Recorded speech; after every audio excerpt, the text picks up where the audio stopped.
Break के बाद आपका स्वागत है। बढ़ते हैं खबरों में आगे। बिहार लोक सेवा आयोग की 3.0 यानी कि शिक्षक नियुक्ति परीक्षा में पेपर लीक मामले में हजारीबाग में बड़ी कार्रवाई हुई है। पुलिस ने पेलावल थाना क्षेत्र के कोहिनूर होटल में छापेमारी करके करीब 200 परीक्षार्थियों को हिरासत में लिया था, जिनसे दिन भर पूछताछ होती रही।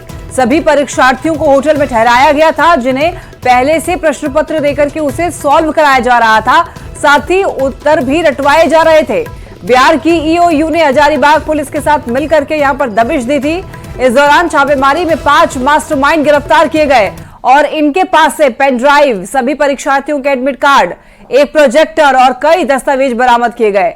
शाम में परीक्षा के बाद जब प्रश्न पत्र का मिलान किया गया तो सभी सही पाए गए।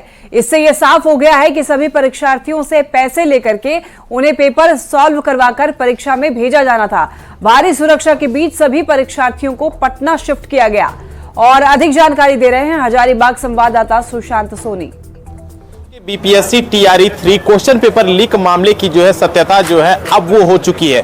हजारीबाग के अभी हम कोहिनूर बैंक्वेट हॉल में है, जहां पर दिन भर गहमा-गहमी रही और इसके साथ ही जो है इसी बैंक्वेट हॉल के अंदर जो अभी 250 अभ्यर्थी हैं।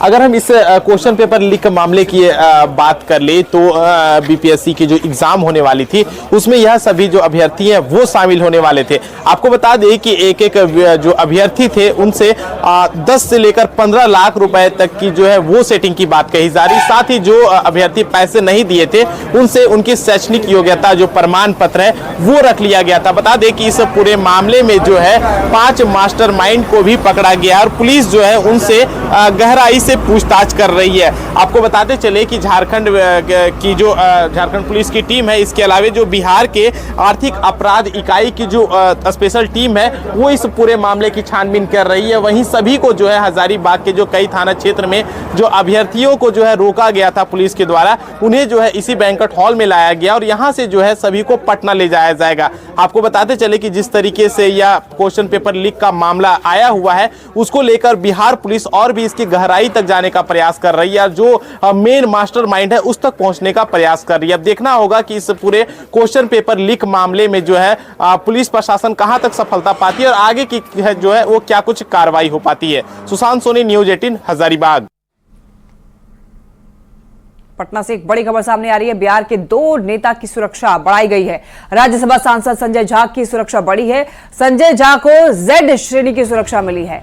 आपको बता दें, खुफिया एजेंसी की रिपोर्ट के आधार पर फैसला हुआ है। बिहार सरकार ने फैसला लिया है।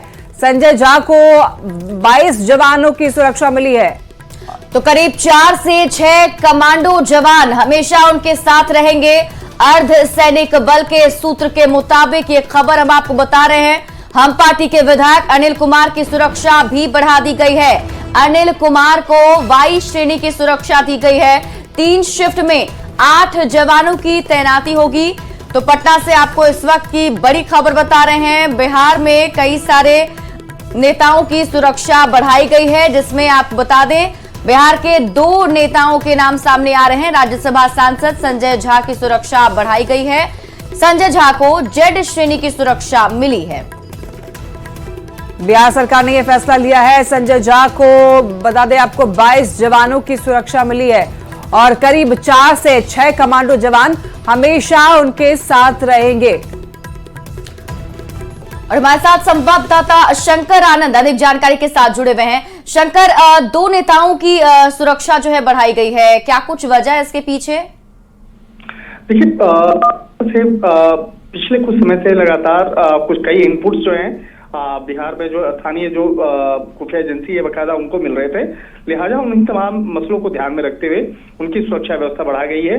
और जिस तरह से संजय कुमार झा की अगर बात करें तो पिछले कुछ दिनों की रिपोर्ट जो है उनके खिलाफ जो कई ऐसे इनपुट्स मिल रहे थे कि उनकी सुरक्षा व्यवस्था जो है वो उसको बढ़ाने का निर्देश जारी किया गया। और जिस तरह से हमारे सूत्र बताते हैं कि अब उनको Z श्रेणी की जो सुरक्षा व्यवस्था है वो देने का फैसला लिया गया है। इसके साथ ही हिंदुस्तानी आवाम मोर्चा जिसे हम पार्टी है, उसी पार्टी के एक विधायक हैं डॉक्टर अनिल कुमार, उनकी सुरक्षा व्यवस्था में भी बढ़ाने का फैसला लिया गया है। और डॉक्टर अनिल कुमार की सुरक्षा व्यवस्था Y कैटेगरी की गई है। Y कैटेगरी की अगर बात करें तो राज्य सरकार के जो प्रोटोकॉल्स हैं उस प्रोटोकॉल्स के तहत जो 3 शिफ्ट में 8 जवानों की तैनाती उनके पास होगी, यानी कि 1 या 2 जो जवान होंगे वो उनके साथ होंगे और 3 शिफ्ट में ये जवानों की तैनाती होती है। तो यानी कुल मिला के जो 8 जवानों की तैनाती उनके पास की गई है।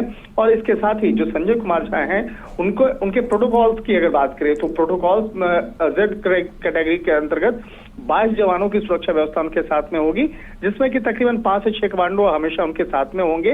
इसके साथ ही 3 शिफ्ट मिला करके जवानों की उनकी तैनाती होगी, उनके आवास से लेकर उनके व्यक्तिगत तौर पर उनकी सुरक्षा व्यवस्था को बढ़ाया गया है। और जिस तरह से संजय कुमार झा की अगर बात करें तो पिछले कुछ दिनों से वो काफी एक कहा जा सकता है बिहार में चर्चा के केंद्र में आए और जिस तरह से जेडीयू में एक बेहद कद्दावर नेता के तौर पे उन्हें जाना जाता है।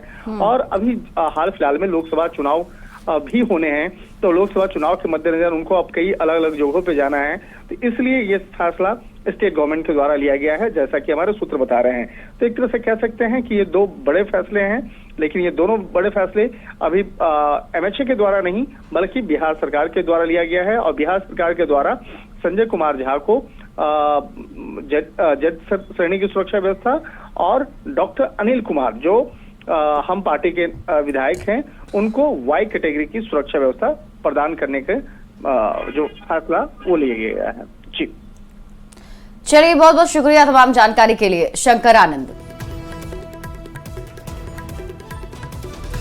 बढ़ते आगे, धनबाद में एसएसपी के सख्त निर्देश के बाद भी अपराधी बेखौफ नजर आ रहे हैं। एसएसपी ने बीसीसीएल आउटसोर्सिंग कंपनियों में बमबाजी, फायरिंग, हिंसक झड़प पर लगाम लगाने को लेकर मैराथन बैठक की थी, लेकिन 3 दिन बाद ही अपराधियों ने इसे लेकर खुली चुनौती दी है। कतरास थाना के छाताबाद में जीटीएस आउटसोर्सिंग माइंस में बीती रात अपराधियों ने बमबाजी कर दहशत फैला दी।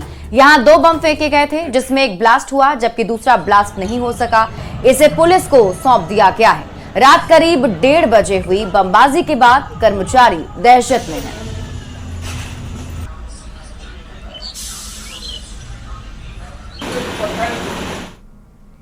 धनबाद में कपड़ा फैलाने के मामूली से विवाद में 2 पड़ोसियों के बीच बहसबाजी शुरू हो गई और इसके बाद मारपीट में तब्दील हो गई। इस दौरान दोनों ओर से जमकर के लाठी डंडे चले हैं, जिसमें महिला समेत 6 लोग घायल बताए जा रहे हैं। जरिया थाना क्षेत्र के नीचे कुलही की ये घटना है और इस मारपीट को कुछ लोगों ने सांप्रदायिक रूप देने की भी कोशिश की है, लेकिन जरिया पुलिस की तत्परता से मामला सुलझा लिया गया है। घायलों को इलाज के लिए भर्ती भी कराया गया है। तो वहीं थाने में दोनों पक्ष की ओर से लिखित शिकायत दर्ज कराई गई है। लड़ाई में कुत्ता पहले मेरे छोड़ा, बदन में काटा, फिर शाम को अफ्तारी के बाद वो लोग ने हमला किया। बुझाली था, कट्टा था, तलवार था, पाइप था, सारा चीज़ वो लोग तैयारी में था और वार किया। मैं नमाज पढ़ के मस्जिद से निकला और साथ साथ में 5 लोगों को घायल किया। वो लोग बोल के गया कि शाम में हम 6 बजे के बाद बताएंगे, अफ्तारी खोलेंगे उसके बाद तुम लोग से बात करेंगे। और अफ्तारी करने के बाद फिर हम उससे पहले हम अपना दुकान चले गए थे। दुकान में उसके बाद दुकान से जब घर आए तो घर में देखे कि पूरा झगड़ा झंझट बाहर में हो रहा है। छुड़ाने के लिए जब हम अंदर गए तो हमको पीछे से